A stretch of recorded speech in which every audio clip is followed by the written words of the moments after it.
Omar Offendum is an artist, activist, educator, poet, and a bridge between his Arab roots and his American upbringing. He's found an audience of young Americans and young Arabs eager to figure out the forces that connect us.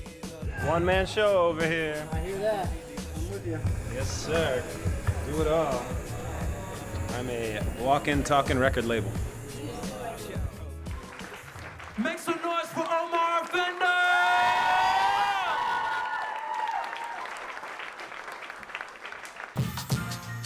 Ladies and gentlemen, my name is Omar Offendum, and I'd like to welcome you to a lovely little place I call Syriana Americana.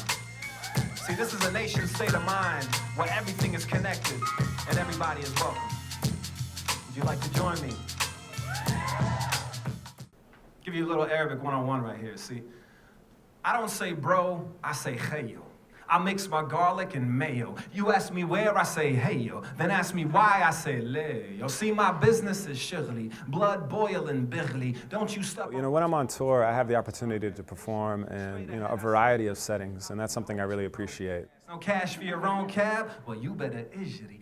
Put a kind of a special importance on performing at college campuses and universities, because that's kind of where I first got not just into hip-hop, but also first got politicized and really understood, you know, how important identity politics were, especially in the United States.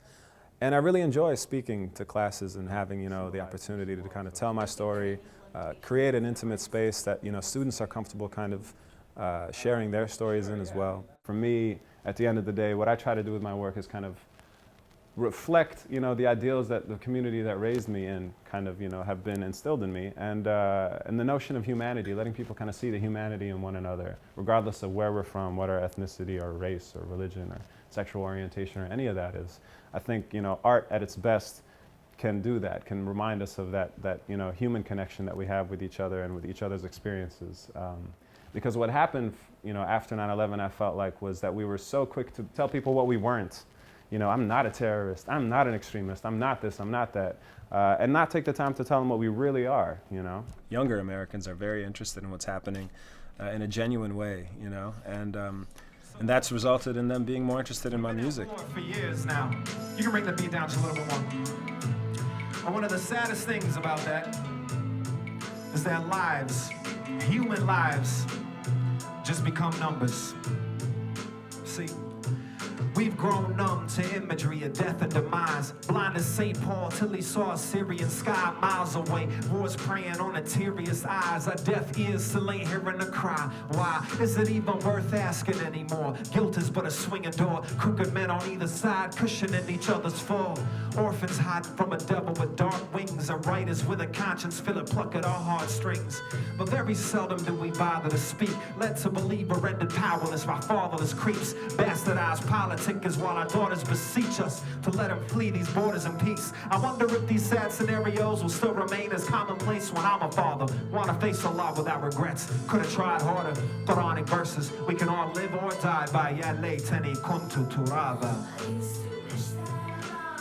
Now Ya laytani kuntu turaba basically means I wish I was dust.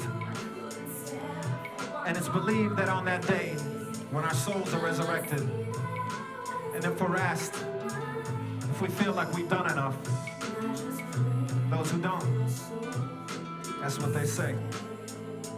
I've been doing this for years and years, but the interest has really, really spiked as these events have started to unfold in the Middle East. And I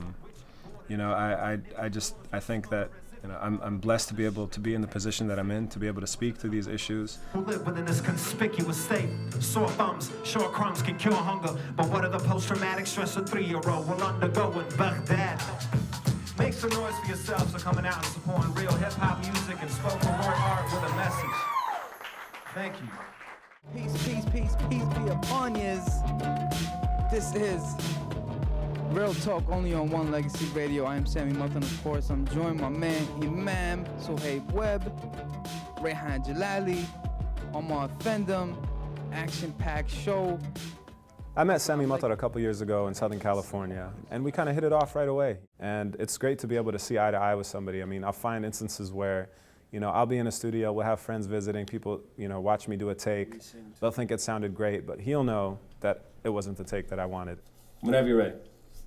Let's do this. Yo. Yeah, perfect. What?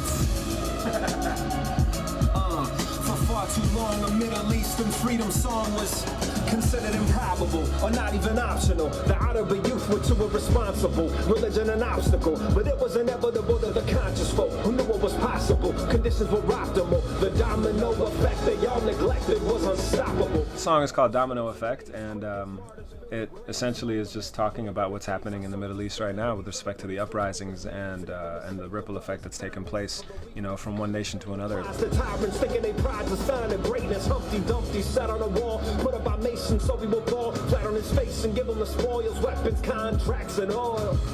It's important to shed light on this, especially for people here in the United States who don't necessarily think about it, and as often as I do, but who are really affected by it, you know, whether they like to believe it or not. You know, we live in that kind of world today. It's a shrinking globe. The United States' foreign policy has had a huge effect on the region, and you know, this is all playing out right now, you know, and this is the results of that. So. And I can't tell you what it means to me when hearing millions of my people chant for peace and freedom, so rebelling, overwhelming, wish my father lived to see the vote to me. And in some ways, the medium is the message too, in the sense that I'm on stage doing what I'm doing as a, you know, young, confident Arab Muslim male, and rapping in this language that they understand, that they can relate to, in this art form that they can relate to, and that in itself is a message. So it is, you know, I don't take lightly the position that I'm in, you know, and as the years have gone by, I've kind of really tried to push myself to craft lyrics that address that and really get at the core of what I'm trying to do, which is be that bridge, you know, for my own sanity, because I live in the U.S. and I am Arab and I am Muslim and I'm proud of all those things, you know. So. An agreement that the lenders cut them off at the knees and get to freezing bank accounts and whole amounts for what they stole amounts to treason. All these clowns are stepping down and skipping town. It's hunting season.